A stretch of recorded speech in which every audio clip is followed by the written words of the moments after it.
Hello and welcome here to TalkFCB and welcome back to the channel, guys, as right now we are going late into the night. Because what a game that was! The length of the game, it seemed to last for an absolute eternity. I never thought it would end.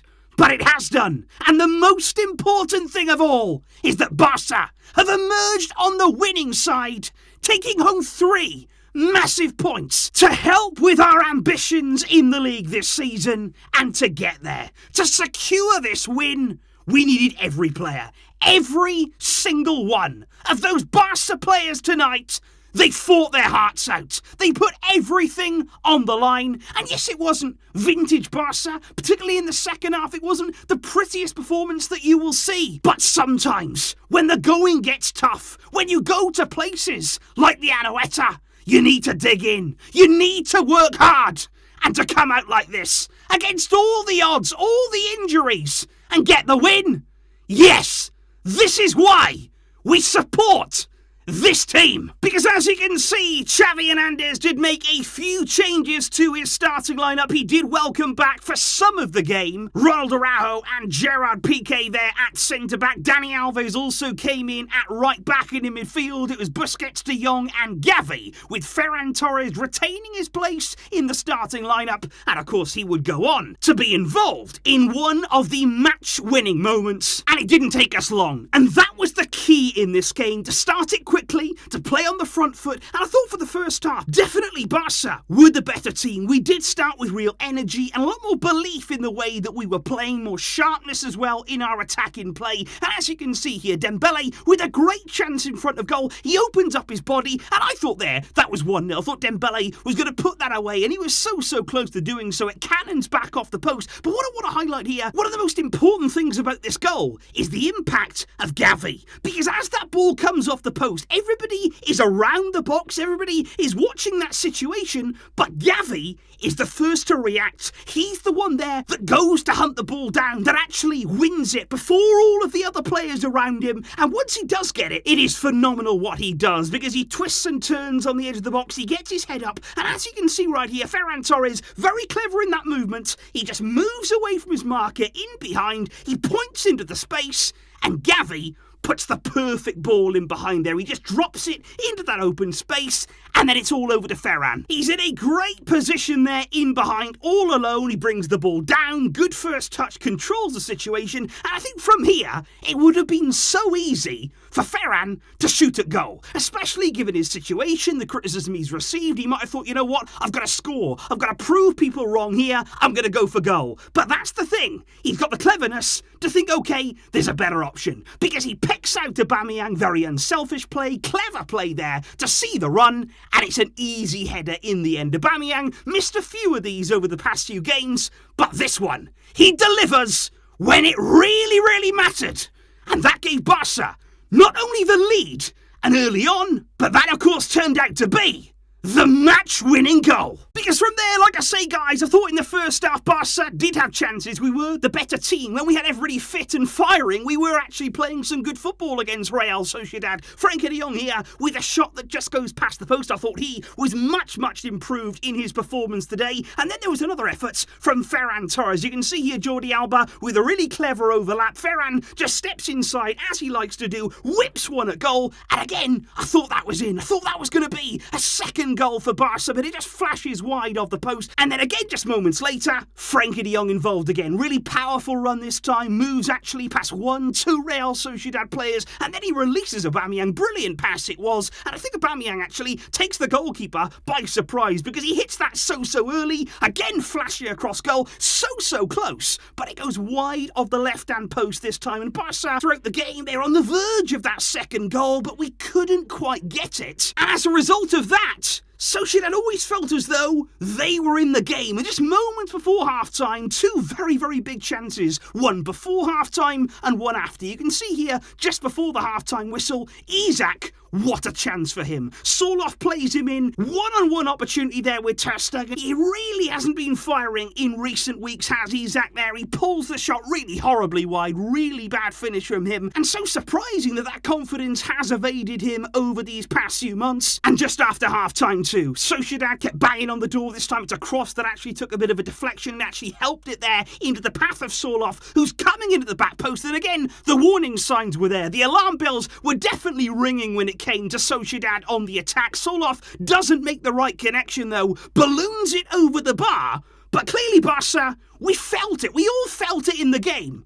We were coming under pressure. However, what really did change this game in a bad way for us? It wasn't just the pressure from Real Sociedad. It wasn't the fact that we wanted to retreat. We didn't want the ball. We didn't want to attack. But actually, we were very, very limited as that half went on because of the injury problems. First of all, it was Araújo there who'd signalled already that, you know what, I cannot continue. Only just came back, of course. He went down holding his knee. He clearly was not able to continue through the pain, and he had to be subbed off for Eric Garcia, which was a massive blow to lose Araújo. But it wasn't just that, because at the same time, you didn't just have Araújo down, you had Jordi Alba. He was clutching at his groin. He looked as though he wasn't going to be able to continue, and as that game went on too, he was going down, he was taking challenge after challenge, he was clearly in some serious pain. But a lot of these players today for Barca, they found a way through, they battled on. We know that we don't have a lot of options right now. We know that we're not blessed with a lot of squad depth, which is something that we've got to address. Piqué, for example, he was hobbling around the whole first half. I cannot believe that he even continued as long as he did. He made it all the way to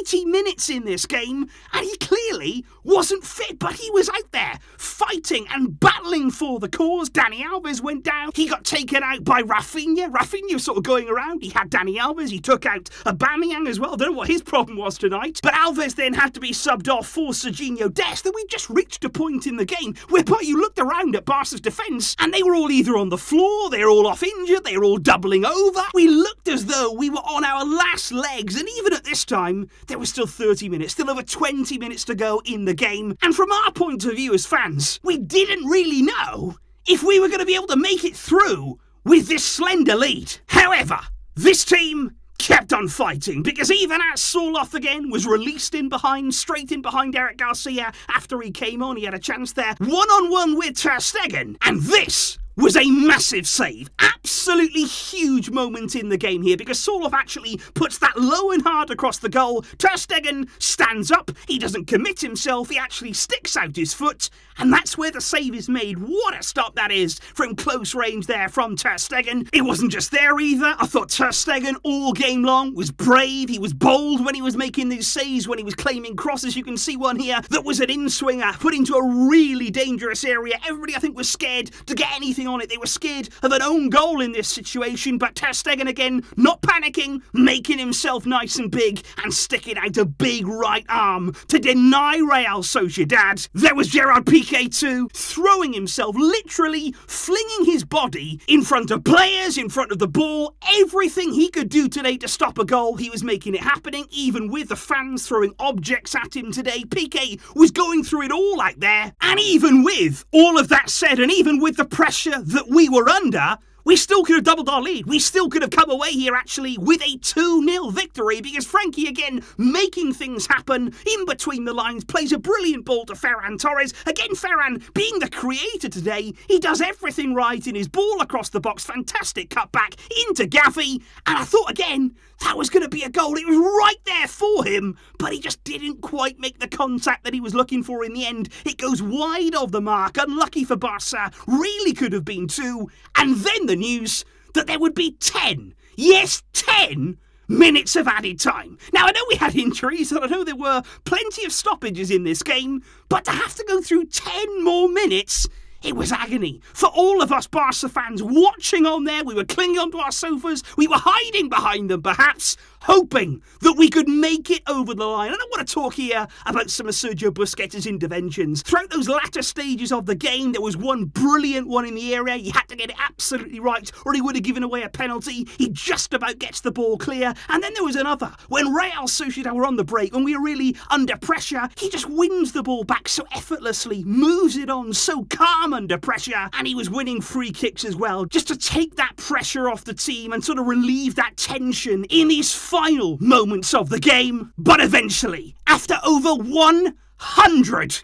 minutes of football, we did it. We got the 3 points, and that's all we needed. We're at a point right now in our season where we are very bare when it comes to our squad. We are running right now, I would say, on empty. Many of those players out there, they had literally nothing else to give. But we got over the line. We put those points in the bag. We moved back into second in La Liga. And that gap from 5th place now, it is at 6 points. And don't forget this weekend, on Sunday, we will play our game in hand. We'll have to wait and see who's available for that game. We'll have to wait and see whether Xavi has got any players left. But this was huge. We may not have been pretty in that second half. I accept that. But this team, you have to give them credit. And not just the starters, but the players who came off the bench too. Eric Garcia, Longley, they've had their critics, and rightly so. But tonight, every single one of those Barcelona players, let's give them praise. Let's give them credit. And once again, let's support them. So please, guys, do let me know your thoughts in the comments down below, because I can imagine that you've got a lot to say. I can imagine that you are sitting there watching those 100 minutes, and there's so many things to say, so many moments to address from this battle that we saw at the Anoet tonight. Let me know those down below. Of course, I'll be seeing you for more videos soon. We got massive days coming, because the games, they just don't stop. I will see you for all of that. And I thank you indeed for all of your support. Tonight, we got the job done. And until next time, as always, Visca, El Barça.